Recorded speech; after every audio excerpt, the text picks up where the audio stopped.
హరే కృష్ణ. ఈరోజు మనం పంచముఖి హనుమాన్ టెంపుల్కి వచ్చినాం. ఇది ఎక్కడంటే మన ఆదిలాబాద్లో సంజయ్ నగర్లో ఉంటుంది. ఎల్ఐసి ఆఫీస్ రోడ్ పక్కన స్ట్రైట్ వెళ్ళి రైట్ తీసుకుంటే మనకు పంచముఖి హనుమాన్ టెంపుల్ ఉంటుంది. మనమైతే ఈరోజు వడ్డటి నుంచి వెళ్తున్నాం అన్నట్టు, నేను సాకేత్ గారు. ఎవ్రీ ఇయర్ కార్తీక పౌర్ణమికి ఇక్కడ చాలా ఘనంగా ఉత్సవాలు జరుగుతాయి, అన్నదానం జరుగుతుంది. హనుమాన్ జయంతి ప్లస్ కార్తీక పౌర్ణమి ఇంకా చేస్తారు, చాలా అకేషన్స్ చేస్తారు, చాలా గ్రాండ్గా ఉంటాయి ఇక్కడ. నేను అప్పుడప్పుడు కూడా వస్తూ ఉంటాను, నాకు మంచిగా అనిపిస్తుంది. పంచముఖి హనుమాన్ టెంపుల్ చాలామంది వస్తూ ఉంటారు ఇక్కడ భక్తులు. అయితే ఇక్కడ ఈరోజు అయితే ఘనంగా ఉత్సవాలు జరుగుతున్నాయి, ప్లస్ అన్నదానం కూడా ఉంది. చాలామంది భక్తులు వస్తున్నారు, అంటే మార్నింగ్ ఉదయం నుంచి అన్నదానం జరుగుతూనే ఉంది. చాలామంది భక్తులు వచ్చి అన్నదానం చేసి వెళ్తున్నారు, స్వామివారిని దర్శించుకొని.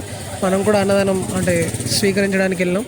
వంటలు కూడా చాలా బాగాయి, అన్ని రకాల వంటలు ఇక్కడ పెడతారు, ఎవ్రీ ఇయర్ పెడతారు. నేను ఎవ్రీ ఇయర్ వస్తూ ఉంటాను. Location Sanjay Nagar, Panchamukhi Hanuman temple.